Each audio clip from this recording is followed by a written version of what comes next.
കാനനപ്പൂവിനെ എന്തിനായി നീ നിന്റെ കാമ ഹോമാഗ്നിയിലേക്കെറിഞ്ഞു?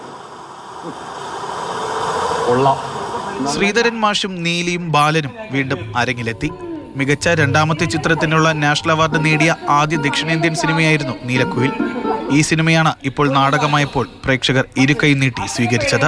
തിയേറ്റർ ടുഡേയുടെ ബാനറിൽ RS മധുവിന്റെ രചനയിൽ ചലച്ചിത്ര സംവിധായകൻ CV പ്രേംകുമാറാണ് നാടകം സംവിധാനം ചെയ്തത്. ഇതൊരു അമച്വർ നാടകമായി ഞങ്ങളൊരു വേദി അവതരിപ്പിക്കാൻ, കാരണം സാധാരണ അമച്വർ നാടകങ്ങളിൽ നിന്ന് വ്യത്യസ്തമായി ഒരുപാട് ചെലവഴിച്ച് ചെയ്തൊരു നാടകമാണ്. സമയവും സാമ്പത്തികമായിട്ടും എല്ലാം റിട്ടേൺസ് ഇല്ലാത്തൊരു പ്രൊഡക്ഷനാണ്. അപ്പോൾ അതുകൊണ്ട് തന്നെ ഇപ്പോൾ ഒരു പുനർവിചിന്തനം ഉണ്ട്, ഒരുപാട് ഭാഗത്ത് നിന്ന് വിളി വരുന്നുണ്ട്. അപ്പോൾ അതിൻ്റെ ആ സഫറിങ്സിന് കുറച്ച് നമുക്ക് ഒന്ന് റിലാക്സ് ആവാം. ശ്രീധരൻ മാഷിനെ ഫോട്ടോ ജേർണലിസ്റ്റ് ജിതേഷ് ദാമോദരം, നീലിയെ നർത്തകി സിത്താര ബാലകൃഷ്ണനും അവതരിപ്പിച്ചപ്പോൾ മറ്റു കഥാപാത്രങ്ങളെ വഞ്ചിയൂർ പ്രവീൺ കുമാർ, സജനചന്ദ്രൻ, മഞ്ജിത്ത്, രജുല മോഹൻ, ശ്രീലക്ഷ്മി, ശങ്കരൻകുട്ടി നായർ, മാസ്റ്റർ കാശിനാഥൻ എന്നിവരും അവതരിപ്പിച്ചു.